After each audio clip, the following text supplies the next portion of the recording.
بسم الله الرحمن الرحيم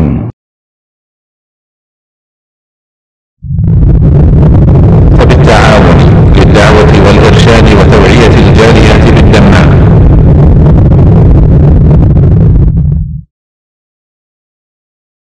أعوذ بالله من الشيطان الرجيم. بسم الله الرحمن الرحيم.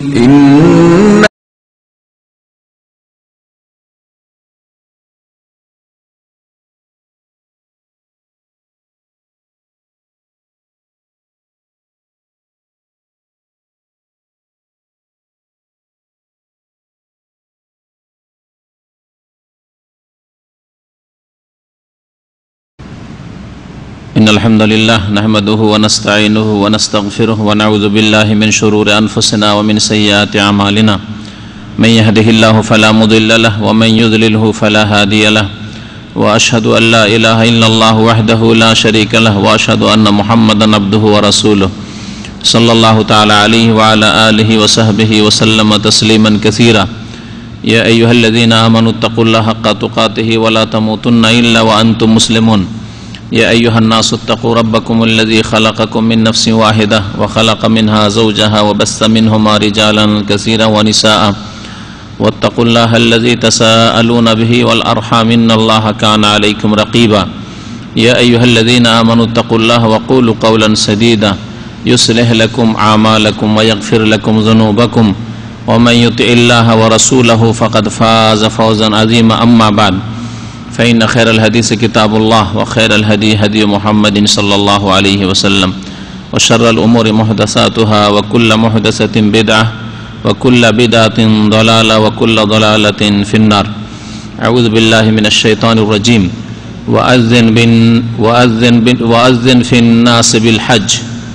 وأذن في الناس بالحج يأتوك رجالا وعلى كل ضامر يأتين من كل فج عميق লিয়াশহাদু মানাফিআ লাহুম আল আয়া।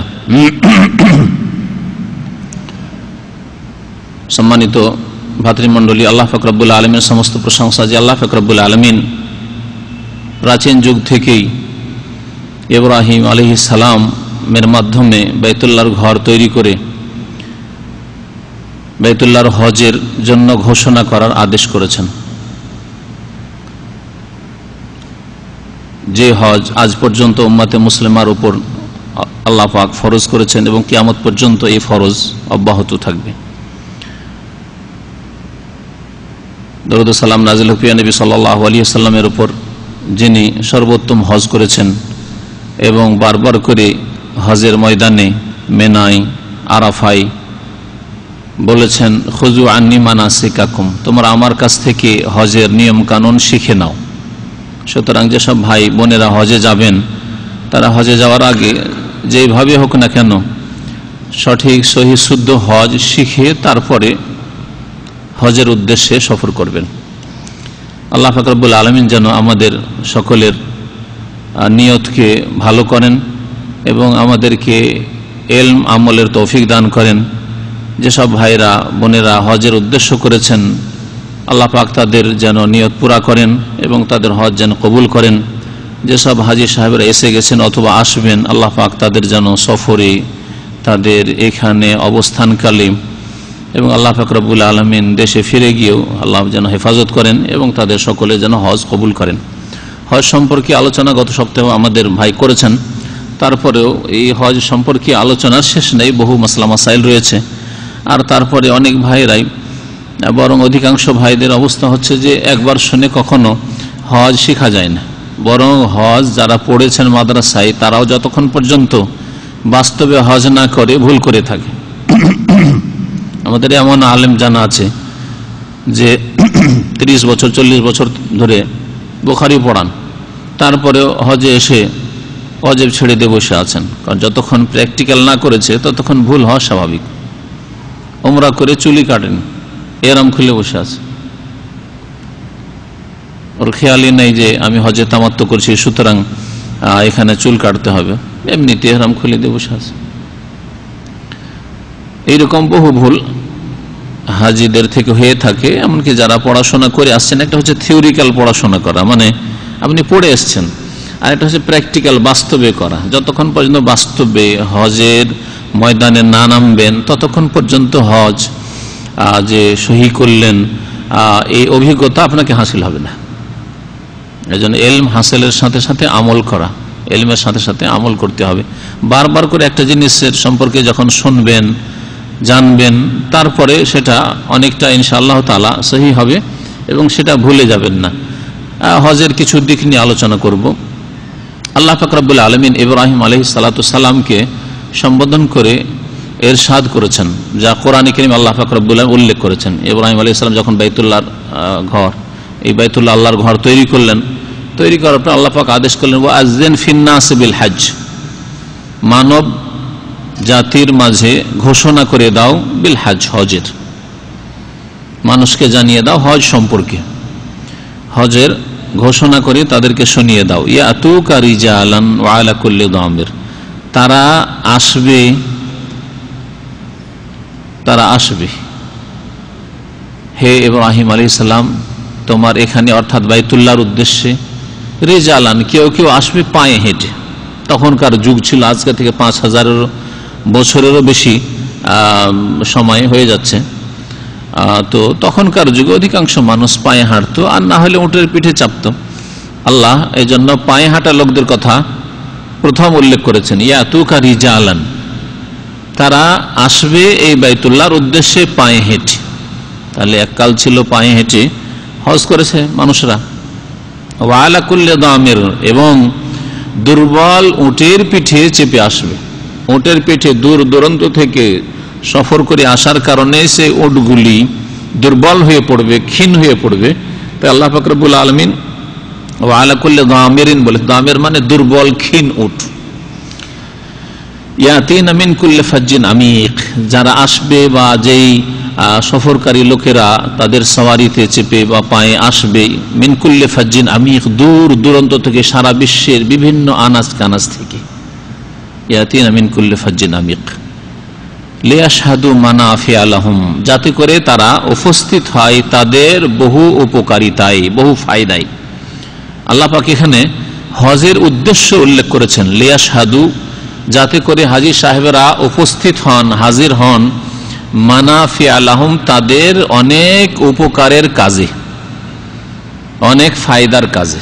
মানাফে, মানফা মানে হচ্ছে একটি ফায়দা, একটি উপকারিতা, আর মানাফে মানে অনেকগুলি ফায়দা।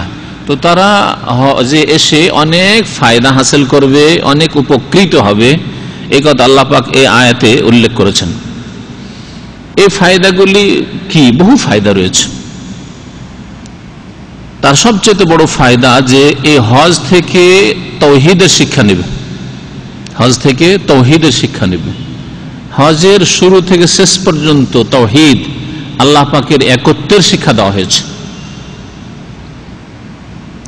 তারপরেও দুঃখের বিষয় যে আমাদের উপমহাদেশের অধিকাংশ হাজিরা হজ করে যায় মন্ত্রের মতো, হজের দোয়া সূরা তালবিয়া এসব পড়ে যায় মন্ত্রের মতো, আর শিরক নিয়ে এসেছিল আবার শিরক নিয়ে ফিরে চলে যায়।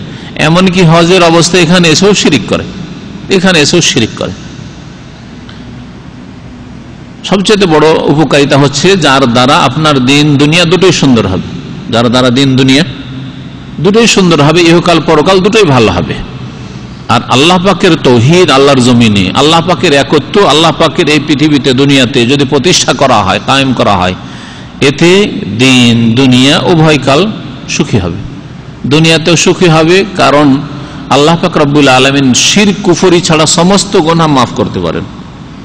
তাহলে অন্য গুনাহ করেও আল্লাহর কাছে মাফ পাওয়া যেতে পারে, আল্লাহর গজব দূর হয়ে যেতে পারে আল্লাহর রহমত হলে, কিন্তু মুশরিকদের উপর আল্লাহর রহমত হবে না। শিরক কুফরি সবচেয়ে বড় আযাব এবং গজবের কারণ পৃথিবীতে।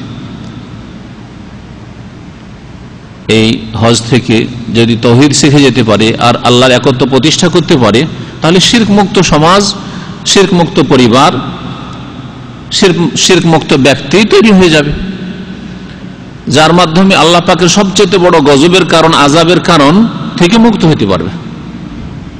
এটা হচ্ছে সবচেয়ে বড় ফায়দা। এতে দুনিয়ার ফায়দা, যখন আল্লাহ পাক রব্বুল আলামিনের তাওহীদ প্রতিষ্ঠা করবে, আল্লাহ পাকের গজব দুনিয়াতে কম হবে। অন্যান্য পাপ থাকে, আল্লাহ পাকের আযাব গজব আসবে, কিন্তু শিরকের মতো আল্লাহ পাক রব্বুল আলামিনের ক্রোধ গজব আর অন্য কোনো পাপের উপর হয় না। আখিরাতে যারা শিরক মুক্ত হয়ে মৃত্যুবরণ করতে পারবে, যাদের মত আসবে তাওহীদের উপর, আল্লাহর একত্বের উপর, শিরক কি আকীদা নিয়ে মরেনি, শিরক করে মরেনি, আল্লাহ পাক তাদেরকে অবশ্যই মাফ করবেন। যদি অন্য অন্য পাপ থাকে জাহান্নামে যেতে হয়, একদিন জান্নাতে আসবে মুওয়াহহিদ ব্যক্তি, তাওহীদ প্রতিষ্ঠাকারী ব্যক্তি। পক্ষান্তরে যার আকীদা আমলে শিরক আছে সে কোনদিন জান্নাতে ফিরে আসবে না জাহান্নাম থেকে। ওমা হুম বিখারিজিনা মিনান নার, কখনো তারা জাহান্নাম থেকে বের হতে পারবে না। আল্লাহ পাক মুশরিক কাফের সম্পর্কে বলেছেন, যারা শিরক করে মারা গেছে, শিরকি আকীদা নিয়ে মারা গেছে, তারা কখনো জাহান্নাম থেকে বের হবে না। আল্লাহ পাক তাদের উপর জান্নাতকে হারাম করেছেন। মহান আল্লাহ ইরশাদ করেন, ইন্নাহু মান ইউশরিক বিল্লাহি ফাকাদ হারামাল্লাহু আলাইহিল জান্নাহ, যে ব্যক্তি আল্লাহর সাথে শিরক করবে আল্লাহ পাক জান্নাত হারাম করেছেন। ওয়া মাওয়াহুন নার, তাদের বাসস্থান হচ্ছে জাহান্নাম। ওয়া মা লিয-যালিমিনা মিন আনসার, আর তাদের কেউ সাহায্যকারী হবে না। এই বিষয়গুলোকে যদি চিন্তা করে দেখেন শুরু থেকে শেষ পর্যন্ত, যেই বাক্যটি সবচেয়ে বেশি উচ্চারণ করা হয় হজে সেটা হচ্ছে তালবিয়া, তাই না? যেটা সবচেয়ে বেশি উচ্চারণ করা হয় হজে সেটা হচ্ছে তালবিয়া, মানে লাব্বাইক পড়া। নবী করিম সাল্লাল্লাহু আলাইহি সাল্লাম কে জিজ্ঞাসা করা হয়, আইয়ুল হজ্জে আফদালু, কোন হজ সবচেয়ে ভালো হজ, সবচেয়ে শ্রেষ্ঠ হজ? তখন নবী সাল্লাল্লাহু আলাইহি ওয়াসাল্লাম বলেছিলেন, আল আজ্জু ওয়াস সাজ্জু, এমন হজ যেই হজে খুব বেশি বেশি উচ্চারণ করা হয়, উচ্চ স্বরে বলা হয়, চিৎকার করে বলা হয় তালবিয়া। আল আজ্জু, আল আজ্জু মানে চিল্লে চিৎকার করে যাতে তালবিয়া পাঠ করা হয়। তো তালবিয়া মনে মনে নয়। আজকালকার অধিকাংশ হাজিরা তালবিয়া পড়তেই চায় না, তালবিয়া লব্বাইক আল্লাহুম্মা লব্বাইক পড়তেই চায় না।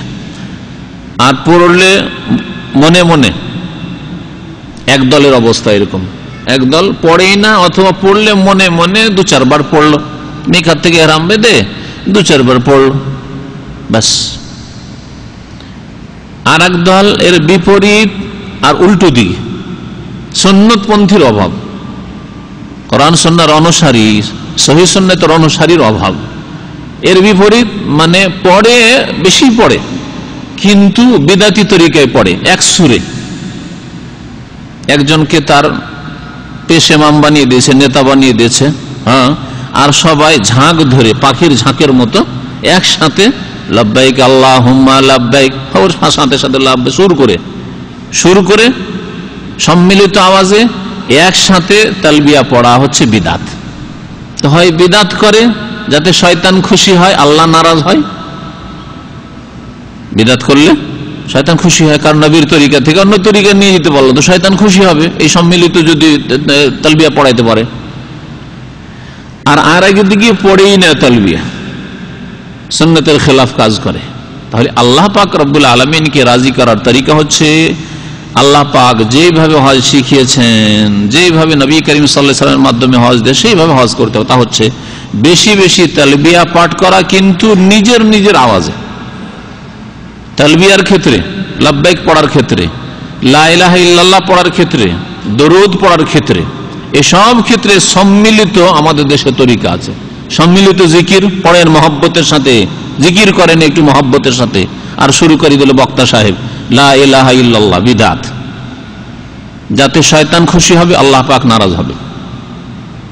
নবী করিম সাল্লাল্লাহু আলাইহি ওয়াসাল্লাম সাহাবায়ে কেরামের তরিকা এটা নয়। এইরকমই দরুদ পড়ার ক্ষেত্রে নবীর নাম আসলে হুজুর বলেছেন, হুজুর বলেছেন, নবী পাক বলেছেন, হ্যাঁ নবীজি বলেছেন, এই হলো আমাদের দেশের তরিকা, তাই না?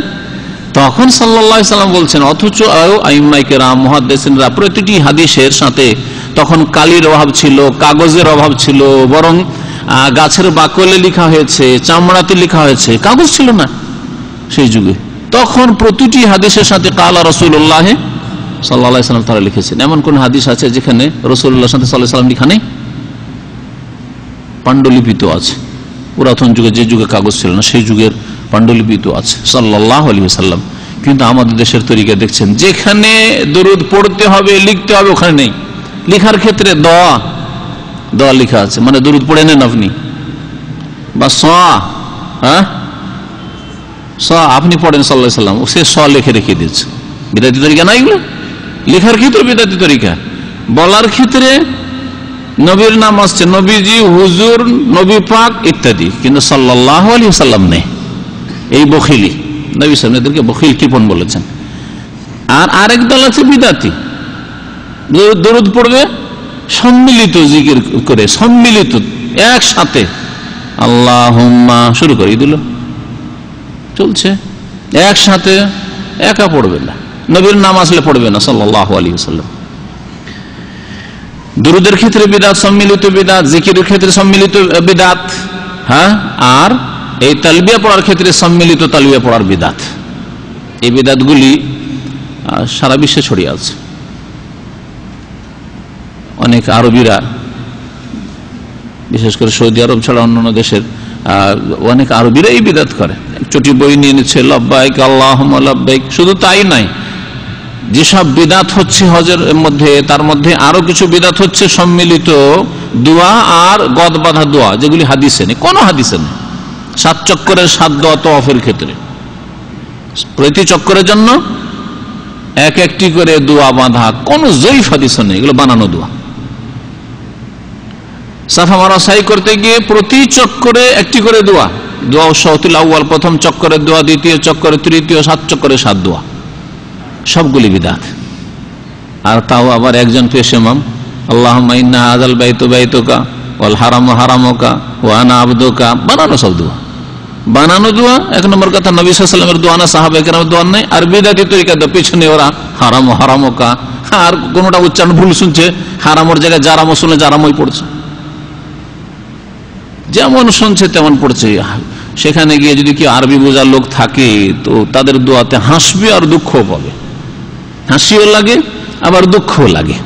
মাঝে মধ্যে বিদাতিদের দোয়া শুনে হাসিও লাগে, দুঃখ, হাসি লাগে এই জন্য যে মুসলিম উম্মতের অবস্থা এরকম, যে বিদাতি দোয়া চুটি বই নিয়ে পড়ছে, অথচ রাসূলুল্লাহ সাল্লাল্লাহু আলাইহি ওয়াসাল্লামের হাজার হাজার দোয়া রয়েছে, সেসব দোয়া মুখস্থ নেই, পড়েও না।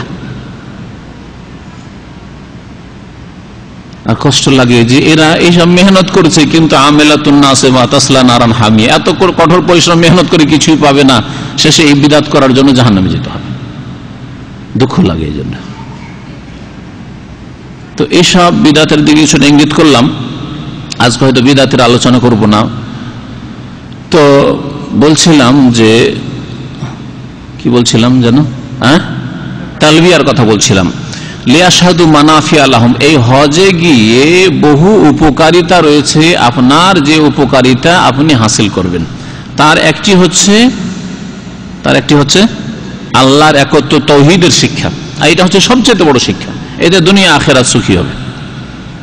প্রথম তালবিয়া, সবচেয়ে বেশি তালবিয়া পড়েন, তালবিয়াতে কতবার করে তাওহীদের ঘোষণা করছেন একটু চিন্তা করে দেখেন।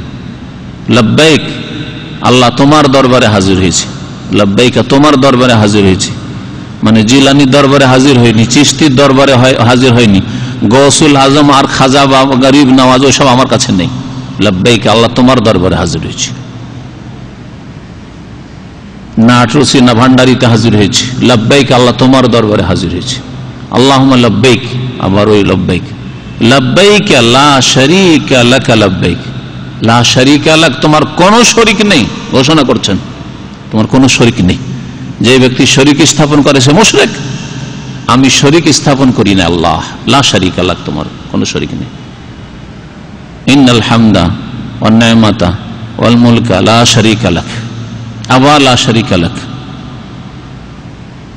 আল্লাহ তোমার কোনো শরীক নেই। যখন তোমার কোনো শরীক নেই, তোমার দরবারে হাজির হয়েছি, তো আর কারো গুণগান করার জন্য আসেনি, আল্লাহ কারো কাছে কিছু চাওয়ার জন্য আসেনি, কেউ আমার ওপর নিয়ামত করতে পারে। ইন্নাল হামদা, সমস্ত প্রশংসা আল্লাহ তোমার, ওয়ান নি'মাতা, সমস্ত নিয়ামত তোমার, ওয়াল মুলকা, সমস্ত কিছু রাজত্ব, মালিকানা, সার্বভৌমত্ব আল্লাহ তোমার, লা শারীকা লাক। তাওহীদের এতবার ঘোষণা করছেন, কতবার যে পড়ছেন যদি সুন্নতি তরিকায় হজ করেন, আর তারপরে গিয়ে যদি মাজারে ধর্ণা দেই আর মনে করে যে আল্লাহ পাক ছাড়া কেউ মহান উদ্ধারকারী গৌসুল আজম আছে, আল্লাহ পাক ছাড়া কেউ গরিবের দাতা, গরিব নামাজ আছে, তাহলে মন্ত্র পড়ে গেল না, হজ করে গেল না, মন্ত্র পড়ে গেল, মন্ত্র পড়ে গেল। তাওহীদের শিক্ষা এই তালবিয়ার মাধ্যমে দেওয়া হয়েছে। মুশরিকরা এই তালবিয়া পড়তো। নবী করিম সাল্লাল্লাহু আলাইহি সাল্লামের মাত্র 300 বছর আগে শিরক শুরু হয় মক্কায়। তার আগে ইব্রাহিম আলাইহিস সালামের জামানা থেকে শুরু করে কয়েক হাজার বছর পর্যন্ত এখানে তৌহিদ, আল্লাহর একত্ব ছিল, কোনো শিরকের গন্ধ ছিল না। নবী সাল্লাল্লাহু আলাইহি সাল্লামের রিসালাতের জামানার মাত্র 300 বছর আগে প্রথম শিরক শুরু হয়। এই 300 বছরের মধ্যে কাবার চারিদিকে 360টি মূর্তি, আর ঘরে ঘরে তো মূর্তির অভাব নেই। সাফার উপরে এক মূর্তি, মারওয়ার উপরে এক মূর্তি, আর এই মূর্তি থেকে ওই মূর্তি পর্যন্ত, এই দেবী থেকে ওই দেবী পর্যন্ত তাওয়াফ হচ্ছে, আপনার চক্কর হচ্ছে। মুশরিকরা এই তালবিয়া পড়তো। এটা উঠান। মুশরিকেরা তালবিয়া পড়তো, তার সাথে কি করতো জানেন? তার সাথে শিরিক করত। কারণ তারা মাতৃভাষায় বুঝতো, লব্বাইক আল্লাহুম্মা লব্বাইক, লব্বাইক লা শারীকা লাক, এখান পর্যন্ত বলতো। বুঝছে তো যে আল্লাহ তোমার শরীক নেই বলছি। এটা আর মন্ত্র অনারবদের মতো মন্ত্র পড়া তালবিয়া পড়ে না, আমাদের হাজিদের মতো। তারা বুঝতো, সেই জন্য তার সাথে বলতো ইল্লা শারীকান তামলিকুহু আমামালাক, বাড়িয়ে দিয়েছিল কিছু। ইব্রাহিম আলাইহিস সালাম যে তালবিয়া ছেড়ে গেছেন যে হজ করলে, উমরা করলে এই লব্বাইক পড়তে হবে, ওতে মক্কার মুশরিকরা, কুরাইশরা, আরব মুশরিকরা একটা বাক্য বাড়িয়েছিল, ইল্লা শারীকান, আল্লাহ তবে শরীক আছে। লা শারীকা লাক বলার পরে ইল্লা শারীক, আল্লাহ তবে শরীক আছে। যেমন আমরা অনেক সময় কথাই বলি, আমাদের গ্রামে কোনো ভালো লোক নেই, তবে এই দুটো বাড়ি আছে, তাই না, ব্যতিক্রম। ঠিক তেমনি মুশরিকরা বলতো যে আল্লাহ তোমার শরীক নাই, তবে আছে, তবে আছে। ইল্লা শারীকান তামলিকুহু ওয়া মা মালাক, যেসব শরীক আছে আল্লাহ সেগুলির তুমি মালিক, সেগুলির তুমি মালিক। আর যেই শরীকগুলো আছে দেবদেবী, আমাদের মা মানাত, উজ্জা, লাত, হোবাল এসব আছে, ওরা যেসব ডিপার্টমেন্টের মালিক, যেসব ক্ষমতার মালিক, সেগুলির মালিক তুমি। এক কথায় তারা আল্লাহকে কোন দেশের বড় শাসকের মতো মনে করত। বড় শাসক, প্রধানমন্ত্রী, রাষ্ট্রপতি, তার আন্ডারে বিভিন্ন মন্ত্রী আছে, এমপি আছে, হ্যাঁ তাই না, ওদেরও মালিক বড় সাহেব, প্রধানমন্ত্রী, তাই না। আর ওদের যে ডিপার্টমেন্টগুলি, ওদের যে ক্ষমতা, ওই ক্ষমতারও মালিক প্রধানমন্ত্রী। ঠিক তেমনি তারা বলতো যে আল্লাহ ওই যে তোমার শরীকগুলো আছে ওদেরও মালিক তুমি, ইচ্ছা করলে ওদেরকে সরিয়ে দিতে পারো, আর ওরা যে সব ক্ষমতার মালিক সেগুলোর মালিক তুমি। এইভাবে তারা তালবিয়াতে পর্যন্ত শিরক, কুফরি ঢুকিয়ে ফেলেছিল। ইল্লা শারীকান তামলিকুহু ওয়া মালাক। ইসলাম আসার পরে, নবী করিম সাল্লাল্লাহু আলাইহি সাল্লাম আসার পরে আবার সংস্কার হইল, সংশোধন হইল। আবার ইব্রাহিম আলাইহিস সালামের জামানায় যে শুরু হয়েছে তালবিয়া, লব্বাইক আল্লাহুম্মা লব্বাইক, লব্বাইক লা শারীকা লাক লব্বাইক, ইন্নাল হামদা ওয়ান নি'মাতা লাকা ওয়াল মুলক লা শারীকা লাক। মুশরিকদের ওই শিরকি কথাকে আউট করা হইল।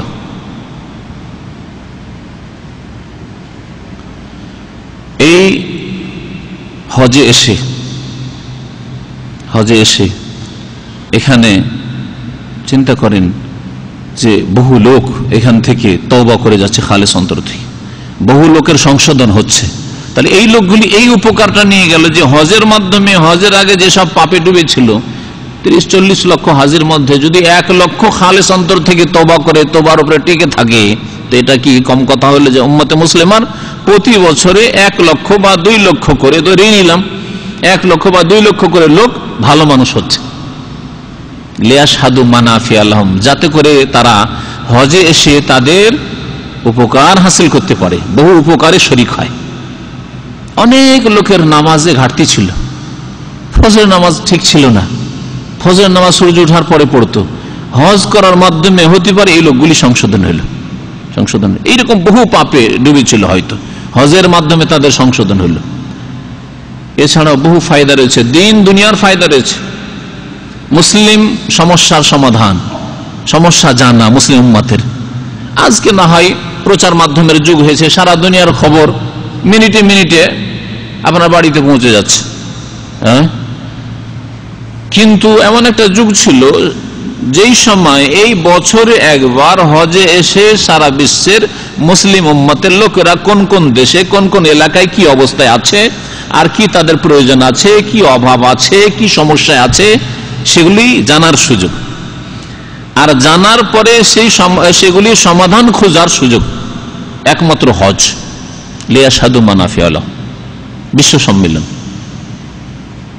আল্লাহ পাকের দেওয়া বিশ্ব সম্মেলন, বিশ্ব ইজতিমা একমাত্র হজ। অন্য কোন ইজতিমার নাম বিশ্ব ইজতিমা ভুল, বিদাতি নাম। একমাত্র বিশ্ব ইজতিমা হচ্ছে আল্লাহ পাক যার জন্য জমা হতে বলেছে, আল হাজ্জু আরাফা। আরাফায় হচ্ছে, আরাফা অবস্থান হচ্ছে আসল হজ। আরাফাই সারা বিশ্বের যত হাজি, এমন কোন দেশ নেই যেখান থেকে হাজিরা আসে না। সমস্ত হাজিকে আরাফার মাঠে হাজির হইতেই হবে 9 জিলহজ। 9 জিলহজ, এই জিলহজ মাসের 9 তারিখে যারা এই আরাফায় হাজির হতে পারলো, আরাফাতে এসে ভাগ্যবান হইল। আরাফাতে আল্লাহ পাক রব্বুল দোয়া কবুল করেন, আল্লাহ পাক রব্বুল আলামিন এখানে তওবা কবুল করেন, আল্লাহ পাক রব্বুল আলামিন অত্যন্ত বান্দার নিকটবর্তী হয়ে যান। যারা যেতে পারলো না হজ অভাবের কারণে, অথবা এর আগে হজ করে নিয়েছে সেই জন্য, অথবা অন্য কোনো ওজরে আসতে পারলো না, মুসলিম উম্মার যেসব লোকেরা হজে আসতে পারলো না, তাদেরকে আল্লাহ পাক রব্বুল আলামিন নেকি থেকে মাহরুম রাখেননি, তাদেরকে নেকির রাস্তা দিয়েছেন। তা কি বলতে পারেন? হ্যাঁ, এই আরাফার দিনের সিয়াম পালন করা, রোজা রাখা। আপনি গরিব মানুষ, হজ ফরজ হয়নি, হজ আসতে পারলেন না, অথবা জীবনে একবার হজ ফরজ, হজ করে চলে গেছেন, আর আপনার পক্ষে নফলে আসা সম্ভব নয়, অথবা আসলেন না, আল্লাহ পাক আপনাকেও নেকিতে শরীক হওয়ার জন্য সুযোগ দিয়েছেন। নবী করিম সাল্লাল্লাহু আলাইহি ওয়াসাল্লামকে জিজ্ঞাসা করা হয়, সুইলা আন সিয়ামে ইয়াউমে আরাফা, সহিহ মুসলিমের হাদিস। আরাফার সিয়াম সম্পর্কে, রোজা সম্পর্কে জিজ্ঞাসা করা হয় নবী করিম সাল্লাল্লাহু আলাইহি ওয়াসাল্লামকে, যে এতে কি পাওয়া যাবে, কি নেকি হবে। তখন কি বলেছিলেন? কি বলেছেন নবী সাল্লাল্লাহু আলাইহি ওয়াসাল্লাম? হ্যাঁ, ইউকাফিরুস সানাতাল মাদিয়া ওয়াল বাকিয়া, গত 1 বছরের গুনাহ মাফ হবে, আর আগামী 1 বছর গুনাহ মাফ হবে। 2 বছরের গুনাহ মাফ হবে ওই বান্দার, যেই ব্যক্তি আরাফার দিনে, এই 9 জিলহজ্জে আরাফার দিন, আরাফার দিন মানে মনে রাখবেন যেই দিনে হাজী সাহেবরা আরাফায় অবস্থান করছে, এটা হচ্ছে ঠিক। কারণ নবী করিম সাল্লাল্লাহু আলাইহি ওয়াসাল্লামকে আরাফার রোজা সম্পর্কে জিজ্ঞাসা করা হয়, সুইলা আন সিয়ামে ইয়াউমে আরাফা, আরাফার দিনের রোজা সম্পর্কে, 9 তারিখের রোজা সম্পর্কে বলা হয় হাদিস। সুতরাং আজকাল চাঁদ দেখতে পেল না, সেই কারণে বিশেষ করে ভারত উপমহাদেশ, ভারত, বাংলাদেশ, পাকিস্তানে একদিন পরে রোজা শুরু হয়, একদিন পরে ঈদ হয়, একদিন পরে 9 তারিখ হয়। আর তারা অনেক সময় বিব্রত থাকে যে আমরা রোজা রাখবো তো কোন দিনে রাখবো, আমাদের 9 তারিখে না মক্কার 9 তারিখে। নবী সাল্লাল্লাহু আলাইহি ওয়াসাল্লাম 9 তারিখ আর 10 তারিখ বা 8 তারিখ বলেন, নবী সাল্লাল্লাহু আলাইহি ওয়াসাল্লাম বলেছেন আরাফার দিনের রোজা। এটা হচ্ছে সবচেয়ে স্পষ্ট দলিল যে আরাফার দিনে যে যেখানে আছেন আরাফার দিনে রোজা রাখবেন। বিশেষ করে আজকালকার যুগে যেহেতু জানার সুযোগ হয়েছে যে আরাফায় হাজিরা কোন দিনে অবস্থান করছে, হতে পারে 100 বছর আগে জানার কোন ব্যবস্থা ছিল না, খবরই হইতো না, হাজিরা ফিরে যেত, তারপরে জিজ্ঞাসা করতেন, আচ্ছা হাজী সাহেব আপনার আরাফা এই বছরে কোন দিন হইল, বা আনুমানিক ধরতেন, আমাদের একদিন আগে স্বাভাবিক হয়, এটুকু হয়তো জানা ছিল। 2 দিনও অনেক সময় 2 দিন কম বেশি হয়ে যায় আমাদের দেশে, হয় না? করে না লোকেরা, সে সহি করুক আর ভুলি করুক, যাই করুক। তো এই জন্য আরাফার দিনে রোজা রাখতে হবে, আরাফার দিন। তবে তার আগে যদি কেউ রাখে এই দিনগুলি তো রোজা, তো ভালো কথা। এই যে সামনে 10 দিন আসছে, প্রথম জিলহজ থেকে শুরু করে 10ই জিলহজ পর্যন্ত, এই দিনগুলির বড়ই ফজিলত রয়েছে। আল্লাহ পাক রব্বুল এই দিনগুলির শপথ করেছেন, ওয়াল ফজরি ওয়া লায়ালিন আশর। আর এই 10 দিনের সম্পর্কে নবী করিম সাল্লাল্লাহু আলাইহি ওয়াসাল্লাম বড় ফজিলতের কথা উল্লেখ করেছেন। ফজিলতের দিন বলে যদি কেউ বেশি রোজা রাখে ভালো কথা, কিন্তু যদি শুধু একটি রোজা রাখে আরাফার দিনে, তাতে ইনশাআল্লাহ তাআলা এই নেকি পাবে। আর ছোট গুনাহ এই রোজার মাধ্যমে মাফ হয়ে যাবে, সাগীরা গুনাহ এমনিতে এই রোজার মাধ্যমে মাফ হয়ে যাবে, কাবিরা গুনাহের জন্য এর সাথে তওবার শর্ত রয়েছে। বাইতুল্লাহর হজ, হজের নিয়ম কানুন সম্পর্কে শুনেছেন যে হজের আমলগুলি কি। হজ 3 প্রকার, সেটাও জানা আছে, হজে তামাত্তু, হজে কিরান আর হজে ইফরাদ। হজে তামাত্তুতে ওমরা আলাদা হয়ে যায়, তারপরে হজ করা হয়। এটা সবচেয়ে সহজ, আর এটাই হচ্ছে উত্তম। বান্দার জন্য যেটা সহজ সেটাই হচ্ছে উত্তম, এবং নবী করিম সাল্লাল্লাহু আলাইহি ওয়াসাল্লাম এর আকাঙ্ক্ষা করেছেন। আর হজে কেরান 2 নম্বরে। হজে কেরান যাতে একসাথে হজ এবং ওমরা দুটোর নিয়ত করে যাওয়া হয়, দুটোর নিয়ত করে যাওয়া হয়। আর নবী করিম সাল্লাল্লাহু আলাইহি ওয়াসাল্লাম হজে কেরান করেছিলেন এই জন্য যে তার সাথে কুরবানির পশু ছিল। আগের মানুষরা হজে যেত 2 রকম তরিকায়। একরকম হচ্ছে যে কুরবানির পশু সাথে নিয়ে যেত, বাড়ির কুরবানি, অথবা এখানে সস্তা পাচ্ছি আমি নিজের বাড়ি থেকে নিয়ে যাই, নিজের শহর থেকে নিয়ে যাই। মক্কাতে গিয়ে দাম বেশি হবে, হাজিদের ভিড়ভাড়, সেখানে 500 টাকার জিনিস 1000 টাকা দাম হইতে পারে, 600 টাকা 700 টাকা হবে, আমি দাম বেশি দিয়ে কিনবো কেন? বাড়ি থেকে হজে সাথে করে কুরবানি। নবী করিম সাল্লাল্লাহু আলাইহি ওয়াসাল্লাম 70টি, নবী সাল্লাল্লাহু আলাইহি ওয়াসাল্লাম 100টি কুরবানি করেছেন, তাই না? নবী করিম সাল্লাল্লাহু আলাইহি ওয়াসাল্লাম 100টি কুরবানি করেছেন, তার মধ্যে নিজের হাতে প্রায় 70-এর কাছাকাছি করেছেন, আর বাকিটা আলী রাদিয়াল্লাহু তাআলা আনহুকে কুরবানি করতে বলেছেন। তো 100টি উট নবী করিম সাল্লাল্লাহু আলাইহি ওয়াসাল্লাম কুরবানি করেছেন। এই উটগুলিকে সাথে নিয়ে গিয়েছিলেন। যাদের কাছে কুরবানির পশু সাথে থাকবে তারা হজে তামাত্তু করতে পারবে না, হালাল হতে পারবে না। কারণ আল্লাহ পাকের কোরআনের বিধান, ওয়ালা তাহলিকু রুউসাকুম হাত্তা ইয়াবলুগাল হাদিয়ু মাহিল্লা, তোমরা মাথা মুন্ডন করতে পারবে না যতক্ষণ পর্যন্ত তোমাদের হাদি কুরবানের পশু জবাই হওয়ার স্থানে না পৌঁছে যাবে, জবাই না হবে। আর কুরবানি জবাই হবে কোন তারিখে? 10 তারিখে। আর হজে তামাত্তু যদি করেন তো উমরা করে মাথা মুন্ডন করতে হবে বা মাথার চুল ছোট করতে হবে কখন? আরাফার আগে, আরাফার দিন 9 তারিখ, আরাফার দিনে তো ফুল হজ, তার আগে 8 তারিখ থেকে সুন্নতি তরিকা হজ শুরু হয়ে যায়। তাহলে 8 তারিখের আগে হওয়া উচিত, অথবা 8 তারিখে শেষ হওয়া উচিত। 10 তারিখ না হলে কুরবানি জবাই হচ্ছে না। এই জন্য যারা সাথে কুরবানি নিয়ে যাবে তারা কুরবানির পশু জবাই না হওয়া পর্যন্ত যেহেতু মাথা মুন্ডন করতে পারছে না, চুল কাটতে পারছে না, এই কারণে নবী করিম সাল্লাল্লাহু আলাইহি ওয়াসাল্লাম হালাল হতে পারেননি, হজে তামাত্তু করতে পারেননি। আর তিনি আকাঙ্ক্ষা করেছিলেন, জাবের রাদিয়াল্লাহু তাআলা খুব বড় হাদিস, সেই হাদিস রয়েছে, লাউ ইস্তাকবালতু মিন আমরি মাস্তাদবারতু, আমি এখন যা জানলাম তা যদি আগেই জেনে ফেলতাম, মা সুকতুল হাদিয়া, তাহলে আমি কুরবানির পশু সাথে করে নিয়ে আসতাম না, ওয়ালা জাআলতুহা উমরাতান, আর প্রথম উমরা করে হালাল হয়ে যেতাম, মানে হজে তামাত্তু করতাম। আমি এখন যা জানতে পারলাম তা যদি আগে জানতাম। এর মানে কি? এখানে একটা ইতিহাস আছে। জাহিলিয়াতের যুগে হজের মাসে উমরা করাকে গুনার কাজ মনে করা হইত। জাহিলিয়াতের যুগে যেসব কুসংস্কার এসেছে তার মধ্যে একটা হচ্ছে হজের মাসে শুধু হজ করতে, হজের মাসে উমরা করা চলবে না। যেমন আমাদের সমাজের কিছু বিদাতি লোকেরা মনে করে, বিদাতি কিতাবে আছে, উর্দু বাংলা কিতাবে, যে বছরে 5 দিন নাকি উমরা করা যাবে না। কোথায় যে পেল আল্লাহ পাক জানেন, মা আনজালাল্লাহু বিহা মিন সুলতান। অথচ এমন কোন নিষেধাজ্ঞা শরীয়তে নেই। আরাফার দিনে করা যাবে না হজ করো, উমরা করা যাবে না, কুরবানির দিনে করা যাবে না, আয়ামে তাশরিকে করা যাবে না, 3 দিন, এই দিনগুলিতে নাকি উমরা করা যাবে না। ভিত্তিহীন কথা। তো ওই রকমই ভিত্তিহীন তারা তাদের ধর্ম তৈরি করেছিল মক্কার মুশরিকরা, যে হজের মৌসুমে উমরা করা হচ্ছে বড় পাপের কাজ, করা যাবে না। এখন হজ করতে হবে, উমরা কেন করবে? এই এক যুক্তি, হজের সময় হজ করো, উমরা কেন করবে? 2 নম্বর কথা, তারা মনে করত যে হজের মৌসুমে আসবে, আসার পরে মধ্যখানে হালাল হবে, হালাল হওয়ার পরে স্ত্রী সম্ভোগ করবে, স্ত্রীর সাথে থাকলে, এটা কেন করবে? এটা পাপের কাজ, কেন এগুলো কাজ করবে?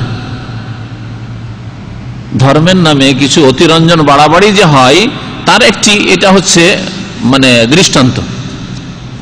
ধর্মের নামে যেমন সাধুবাদ, সন্ন্যাসীবাদ, বৈরাগ্যবাদ, বন জঙ্গলে গিয়ে বসবাস করা, বিয়ে শাদী না করা, হ্যাঁ, এদিকে বিয়ে শাদী করবে না, আর ওইদিকে পাপ চলছে, জেনা চলছে ভিতর ভিতর লুকিয়ে লুকিয়ে। তো মক্কার মুশরিকেরা গুনহার কাজ মনে করতো হজের মৌসুমে উমরা করাকে। নবী করিম সাল্লাল্লাহু আলাইহি ওয়াসাল্লাম ওই আগের যুগের তরিকায় যে না হজের মৌসুমে উমরা হয় না, সুতরাং ওইভাবে আমি করব, শুধু হজ করব।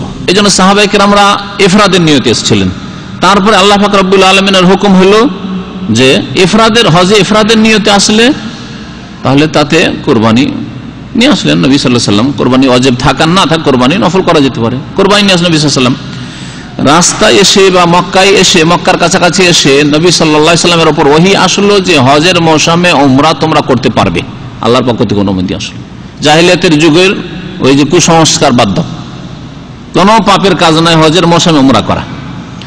তখন নবী করিম সাল্লাল্লাহু আলাইহি ওয়াসাল্লাম ওই সমস্ত সাহাবী যারা কোরবানির পশু নিয়ে আসেননি তাদেরকে বললেন যে তোমরা নিয়তকে পাল্টিয়ে নাও, হজের নিয়ত ছিল উমরা করে নাও।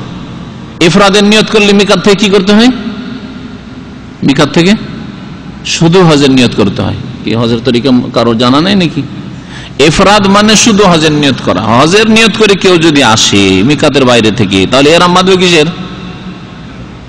শুধু হজের এহরাম বাঁধবে। তো সাহাবায়ে কেরামরা শুধু হজের নিয়তে এসেছিলেন, যাদের কাছে কোরবানি ছিল না ওইসব লোকদেরকে বলে, ওইসব সাহাবীদেরকে বললেন যে তোমরা এখন এই ইফরাদের হজের নিয়তকে উমরার নিয়তে পাল্টিয়ে নাও আর উমরা করে হালাল হয়ে যাও।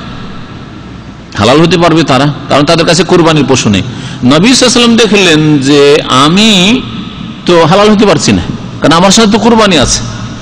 কোরবানি যখন আছে আমার সাথে, তাহলে উমরাকে আমি হজের মধ্যে ঢুকিয়ে নিই, দিয়ে একসাথে করি। এই উমরাকে হজের মধ্যে ঢুকিয়ে নিয়ে দুটোকে একসাথে নিয়ে চলার নাম হচ্ছে হজ্জে কিরান, এর নাম হচ্ছে হজ্জে কিরান। তাহলে মিকাত থেকে দুটোকে একসাথে নিয়ত করে যাওয়া, লাব্বাইক উমরাতান ওয়া হাজ্জান, আল্লাহ হাজির হয়েছি, উমরা হজ দুটোর নিয়তে একসাথে বললেন আর দুটোকে নিয়ে চললেন, এটা হচ্ছে হজ্জে কিরান। যদি কারো সময় না থাকে শেষ দিয়ে গিয়ে পৌঁছিলেন, একেবারে 8 তারিখ হয়ে যাচ্ছে এখন মক্কা পৌঁছিতে দুটোকে আলাদা আলাদা করতে হয়তো আর সময় নেই, তখন আপনি একসাথে নিয়ত করে নেন, অসুবিধা নেই। আর যদি সময় থাকে সামান্য 10 মিনিটও সময় পান হালাল হওয়ার জন্য, কোনো অসুবিধা নেই। 8 তারিখে আপনি উমরা করে হালাল হয়ে যান, হালাল হওয়ার পরে সাথে সাথে গোসল করে আবার ইহরামের কাপড় পরে নেন আর হজের নিয়ত করে নেন।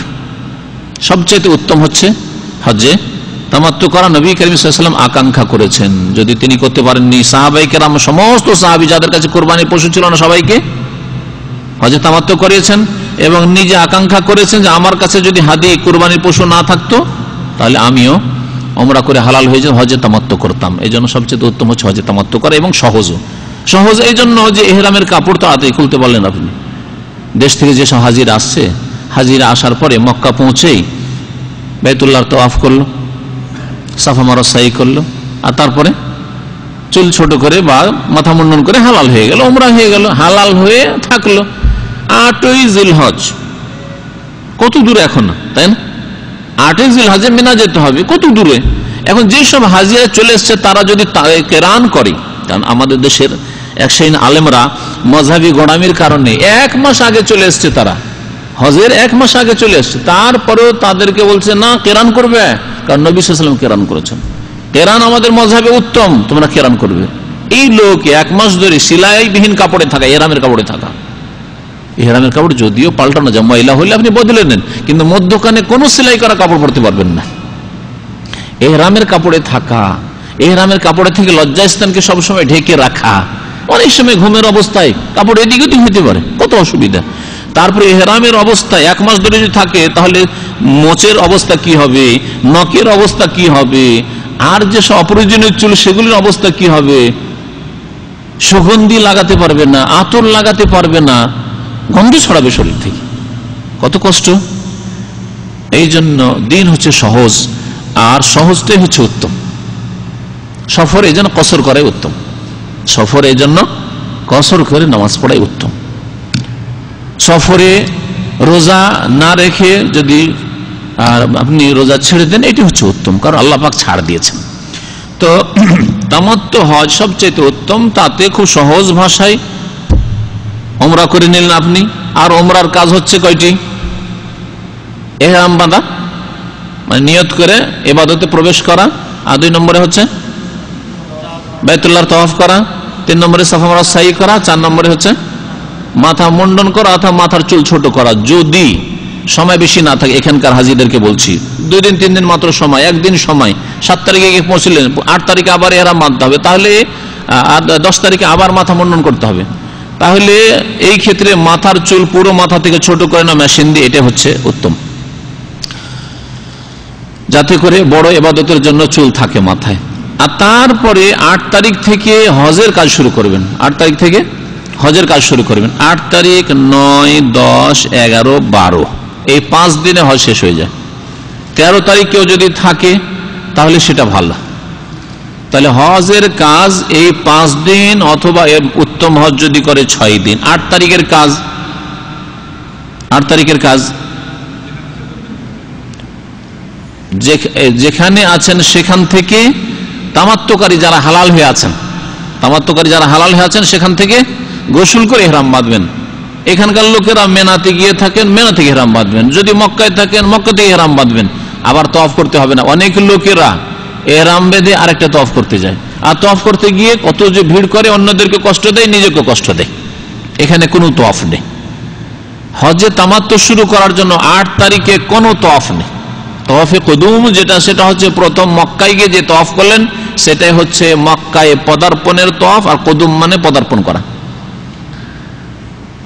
যদি হজে তামাত্তু করে থাকেন তো উমরাতে যে তওয়াফ করেছেন সেটা হচ্ছে তওয়াফে কুদুম। আর যদি হজে কিরান করে থাকেন, প্রথমে যে তওয়াফ করেছেন মক্কায় গিয়ে, আর সেটা হচ্ছে সুন্নত, তার জন্য তওয়াফ, সেটা হচ্ছে তওয়াফে কুদুম। হজে ইফরাদ করে থাকেন, যদি বাইতুল্লাহর তওয়াফ করেন, সেটা হচ্ছে তওয়াফে কুদুম। আর 8 তারিখে ইহরাম বাঁধবেন, ইহরাম বেঁধে আরেকটা আবার তওয়াফ করবেন।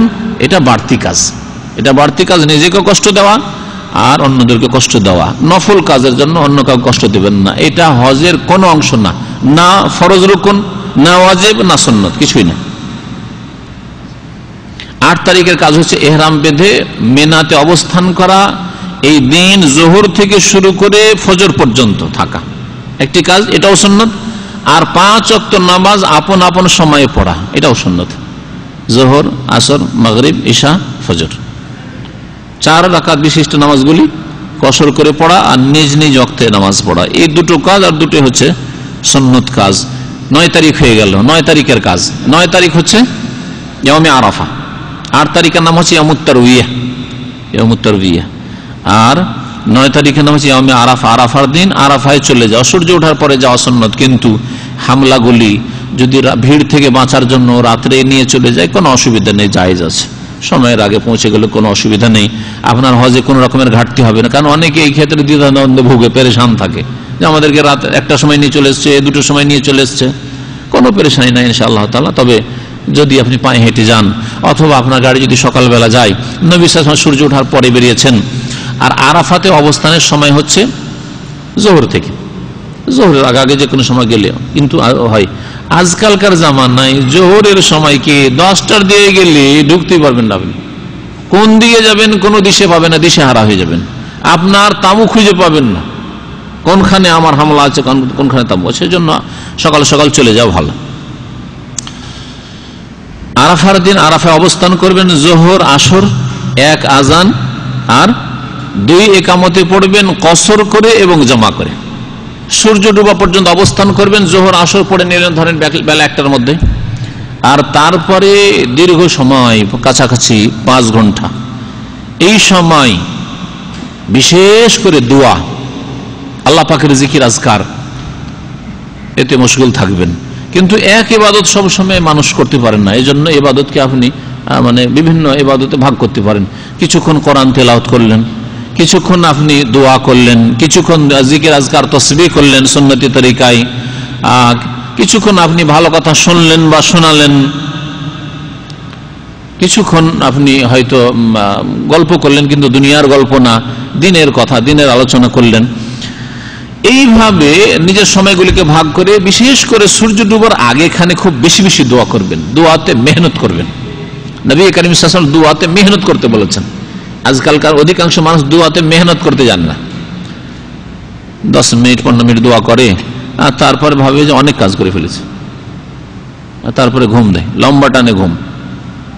আরাফা ঘুমাবার জায়গা নয়, এটা শোয়ার জায়গা আর ঘুমের জায়গা নয়, এখানে মেহনত পরিশ্রমের জায়গা। নবী সাল্লাল্লাহু আলাইহি ওয়াসাল্লাম ফাজতাহিদু ফিদ দুআ, সেজদায় যদি দোয়ায় মেহনত করতে, পরিশ্রম করতে বলেন, তো আরাফার মাঠে সেজদা তো দিনে কতবার করে পাচ্ছেন আপনি? হ্যাঁ, প্রত্যেক ওয়াক্তের নামাজে অনেকগুলি সেজদা পাচ্ছেন। সেই সেজদাতে নবী সাল্লাল্লাহু আলাইহি ওয়াসাল্লাম দোয়ায় মেহনত করতে বলেছেন। তাহলে আরাফায় যেটা জীবনে একবারই হয়তো পেয়েছেন, আর হয়তো নসিবে হবে না, তা বছরে একবার আসে। প্রতি বছরও যদি যান, তাও বছরে একবার আসে। তাহলে কত মেহনত করা উচিত। এখানে একটু দোয়ায় আল্লাহর রাস্তে মেহনত করবেন, আর বিদাতি কাজ করবেন না। অনেকে আরাফায় গিয়ে ওই জাবালে রাহমা খোঁজ করে, জাবালে রাহমাতে যাওয়ার চেষ্টা করে, নিজেকেও কষ্ট দেয়, অপরকেও কষ্ট দেয়। আর যদি মনে করে যে ওখানে গেলে কোনো সওয়াব হবে, ফজিলত হবে, বা ওর উপরে চললে বেশি সওয়াব হবে, আমার হজ ভালো হবে, তাহলে বিদাতি কাজ করলো, এইসব বিদাতি কাজ আর নিজের ক্ষতি করা, অন্যকে কষ্ট দেওয়া, এইসব কাজ থেকে বেঁচে থাকা হচ্ছে মুসলিমের কাজ। সূর্য যখন ডুবে যাবে তখন সেখান থেকে চলে আসবেন। কোথায় আসবেন? 10 তারিখের রাত শুরু হলে এটা হচ্ছে মুজদালিফার রাত। মুজদালিফায় রাত কাটাবেন, ফজর পর্যন্ত থাকবেন। এখানে এসে মাগরিব এশা জমা করবেন, এর নাম হচ্ছে জামা তাখির। আরাফাতে যে জামা ছিল এটা হচ্ছে জামা তাকদিম, জোহরের সময় আসর পড়ে নেওয়া। এখানে মনে রাখবেন, আমাদের দেশের হাজিরা আসে, বাংলাদেশ ভারতের হাজিরা, যারা মযহাবপন্থী হাজিরা আসে, এরা বলে যে যারা এখানে আগে থেকে আসে, না না না, এখানে এই করবে না, কসর করবে না, মুকিম হয়ে গেছে, এটা করবে না। স্থানীয় লোক যারা মক্কার লোক, তারা কসর করবেন। নবী করিম সাল্লাল্লাহু আলাইহি ওয়াসাল্লাম সবাইকে নিয়ে কসর করেছেন। জমা করতে নিষেধ করে আর কসর করতে নিষেধ করে। এই বিদাতি ধারণাগুলি আমাদের দেশের বিদাতি মোল্লা সাহেবদের আছে। নবী করিম সাল্লাল্লাহু আলাইহি ওয়াসাল্লাম মক্কার হাজি, মদিনার হাজি, আশেপাশের হাজি, সমস্ত হাজিকে নিয়ে এখানে জমা করেছেন আর কসর করেছেন। আরাফাতে জোহর আসর জমা করেছেন আর কসর করেছেন, আর মুজদালিফায় মাগরিব 3 রাকাত পড়ে এশা কসর করেছেন। এশা কসর করেছেন, এটা হচ্ছে জামা তাখির, মানে বিলম্ব করে এশার টাইমে মাগরিব পড়ায় না, জামা তাখির, বিলম্ব করে জমা করা। একটি কথা এখানে শুনে রাখবেন, অনেক হাজিরা মুজদালিফায় পৌঁছিতে হয়তো বাসে আসে, রাত 12টা, 1টা, 2টো হয়ে গেল, তারপরে মাগরিব এশা পড়ে না। ও ভেবে থাকে যে মাগরিব এশা আমাকে মুজদালিফা গিয়ে পড়তে হবে। এটা ঠিক নয়, বরং গুনাহগার হবে নামাজের রক্ত চলে যাওয়ার জন্য। মুজদালিফা এসে মাগরিব এশা পড়া এটা হচ্ছে সুন্নাত, এটা হচ্ছে সুন্নাত। আর ওয়াক্তে নামাজ পড়া এটা হচ্ছে ফরজ। সুতরাং দুটোকে যদি জমা করতে পারেন, যে এশার ওয়াক্ত এখনো আছে আর মুজদালিফা পৌঁছে গেলাম, তাহলে ভালো কথা, মুজদালিফা এসে আপনি নামাজ পড়েন মাগরিব এশা। আর যদি দেখা যায় যে না, অর্ধেক রাত হলে এশার রক্ত শেষ হয়ে যায়, অর্ধেক রাত হলে এশার রক্ত শেষ হয়ে যায়। নবী সাল্লাল্লাহু আলাইহি ওয়াসাল্লাম বলছেন ওয়াক্তুল এশা ইলা নিসফিল লাইল, এশার রক্ত হচ্ছে অর্ধেক রাত পর্যন্ত। সুতরাং অর্ধেক রাত আপনি ভাগ করে দেখেন। আজকাল মক্কাতে যদি সূর্য ডুবে কটার দিকে হইতে পারে? 5:30, হ্যাঁ 5:30 ধরে নেন, 5:30 থেকে নিয়ে 5:30 থেকে ফজর 5টায়, 5:30 থেকে 5টা, তাহলে কত ঘন্টা হইল? 11.5 ঘন্টা। 11 ঘন্টা ধরলাম, অর্ধেক হয় কত? হ্যাঁ 5.5 ঘন্টা। 5.5 ঘন্টা ধরেন, 5:30 থেকে কত হবে? হ্যাঁ রাত 11টা হতে বা তার আগে অর্ধেক রাত শেষ হয়ে যায়। এই হিসাবটা এই জন্য করে দিচ্ছি যে রাত 11টার মধ্যে যদি মুজদালিফা পৌঁছতে পারেন তাহলে জমা করেন মুজদালিফা এসে। আর যদি দেখা যায় এখনো রাস্তাতে মুজদালিফার বর্ডারে ঢুকতেই পারেননি আর রাত 11টা হতে যাচ্ছে, তাহলে রাস্তায় যে অবস্থায় আছেন বাস থেকে নামতে পারেন, নেমে আশেপাশে কোথাও, অথবা বাসে যে অবস্থায় আছেন ওয়াক্তে নামাজ পড়া ফরজ।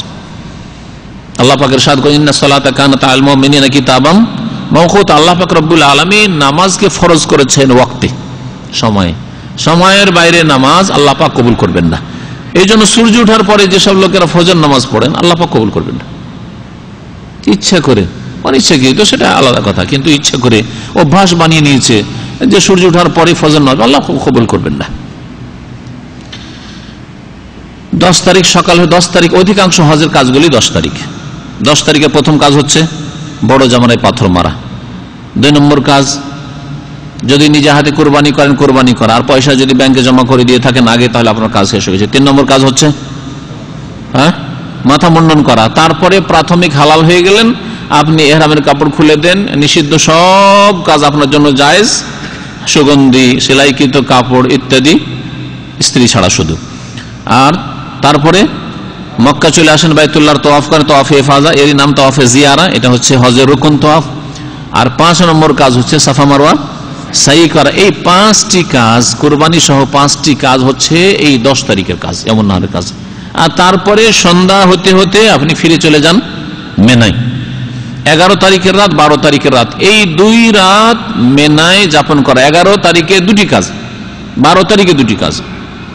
একটি কাজ হচ্ছে এই রাতগুলি মিনাতে কাটানো, রাতের অধিকাংশ সময় মিনাতে অবস্থান করা। 2 নম্বর ওয়াজিব কাজ হচ্ছে 3টি জামরাতে পাথর মারা, প্রথমটিতে, দ্বিতীয়টিতে, তারপরে বড়টিতে। প্রথম এবং দ্বিতীয়টিতে পাথর মেরে কি করবেন? দোয়া করবেন। আর তৃতীয়টিতে নবী করিম সাল্লাল্লাহু আলাইহি সাল্লাম দোয়া করেননি। 12 তারিখ পর্যন্ত হজ শেষ হয়ে গেল। কেউ যদি 13 তারিখে থাকতে চায় তাহলে থাকবে, আর ওইভাবে 3 জামরাকে পাথর মারবে। আল্লাহ পাক ইরশাদ করেছেন, ফামান তাআজ্জালা ফি ইয়াওমাইনি ফালা ইসমা আলাইহি ওয়া মান তাআখারা ফালা ইসমা আলাইহি লিমান ইত্তাকা। যে ব্যক্তি তাড়াহুড়া করছে, তাড়াতাড়ি চলে যেতে চায়, যে কোনো কারণে হোক, তারও কোনো গুনাহ নেই। 2 দিন ফি ইয়াওমাইনি, 2 দিনে মানে 11-12 তারিখে হজ সেরে চলে যেতে চায়, অসুবিধা নেই। ওয়া মান তাআখারা, কেউ যদি বিলম্ব করে, ওয়া মান তাআখারা, কেউ যদি দেরি করে, ফালা ইসমা আলাইহি, তাতে কোনো গুনাহ নেই, লিমান ইত্তাকা। তবে এটি হচ্ছে যে ব্যক্তি আল্লাহকে ভয় করে তার কাজ। সুতরাং উত্তম হজ হচ্ছে 13 তারিখ পর্যন্ত থাকা, যদি তা সম্ভব হয়। শেষখানে বিদায় তওয়াফ করে আপনার হজ শেষ হয়ে গেল। আল্লামা ইবনুল কাইয়িম রাহমাতুল্লাহ একটি কথা দিয়ে শেষ করছি। ইবনুল কাইয়িম রাহমাতুল্লাহ বলেছেন, হজে কয়েকটি জায়গায় নবী করিম সাল্লাল্লাহু আলাইহি ওয়াসাল্লাম দোয়া করেছেন, এই দোয়াগুলির কথা খেয়াল রাখবেন। দেখি কোন কোন জায়গায় নবী সাল্লাল্লাহু আলাইহি ওয়াসাল্লাম দোয়া করেছেন। 1 নম্বর আরাফায়, জি হ্যাঁ, আরাফার দোয়া করেছেন। তারপরে মুজদালিফায় দোয়া করেছেন নবী সাল্লাল্লাহু আলাইহি ওয়াসাল্লাম ফজর নামাজ পড়ার পরে ফরসা হওয়া পর্যন্ত, জি। তারপরে জামারায় উলা, জামারায় উস্তা, এই 2 জায়গায় দোয়া করেছেন, হ্যাঁ। আর সাফার উপর, মারওয়ার উপর দোয়া করেছেন।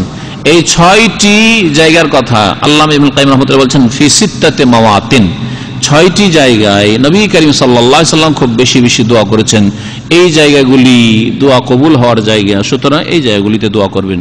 আল্লাহ পাক যেন আমাদেরকে তৌফিক দান করেন। ওয়া সাল্লাল্লাহু আলা নবিয়িনা মুহাম্মদ ওয়া আলা আলিহি ওয়া সাহবিহি আজমাইন।